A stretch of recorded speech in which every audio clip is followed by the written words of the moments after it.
Hello and welcome muli sa aking kusina. Gagawa tayo ngayon ng bangus with salted black beans. And here are the following ingredients. 1 piece bangus, bali ito nilinis ko na, inasinan ko na. So, gagamit tayo ng oil for frying and sauteing.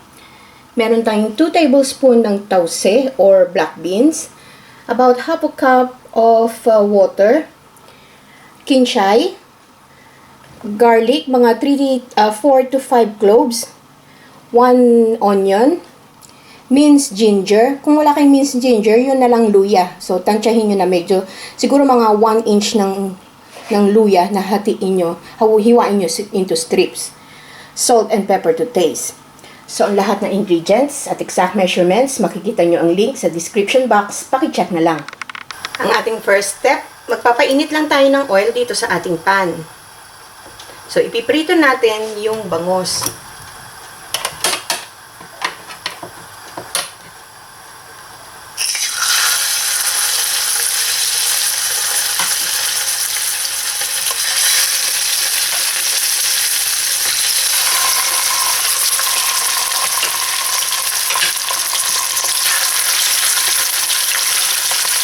Hintayin lang natin to hanggang malikap.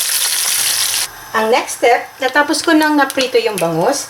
So, mag-gigisa na tayo. Magpainit tayo ng oil dito sa pan. Lagay na natin yung garlic.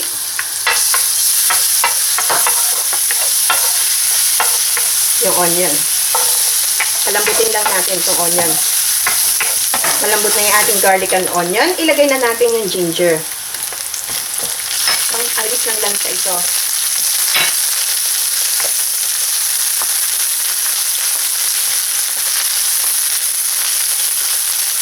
Then, yung ating isda, ilagay na natin.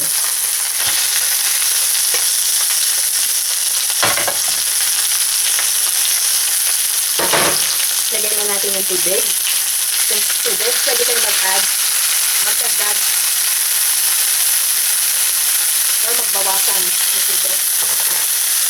Yung tubig, pwede kayo magdagdag or magbawas kung gusto nyo, na medyo may sauce.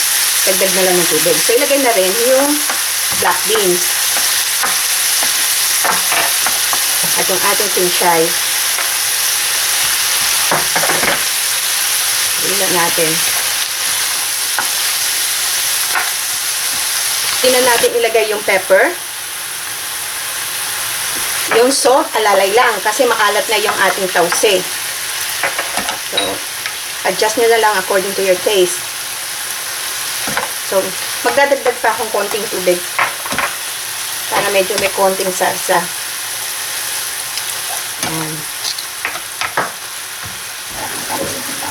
So, isimmer lang natin to maybe for 2 minutes, 2 or 3 minutes, hanggang ma-absorb ng ating fish, yung ating sauce. Make sure na mahina lang yung ating apoy. So, after a minute, balik rin natin para yung kabilang side naman.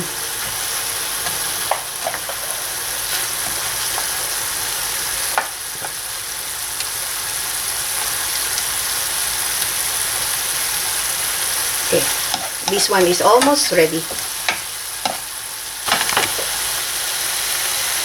Ayan, natutuyo na yung ating tubig, so pwede na ito. Ito na ang ating quick and easy bangus in salted beans. So sana magustuhan nyo itong recipe na ito and share it with your friends. Hanggang susunod kong video, magkita-kita ulit tayo. Salamat! Bye!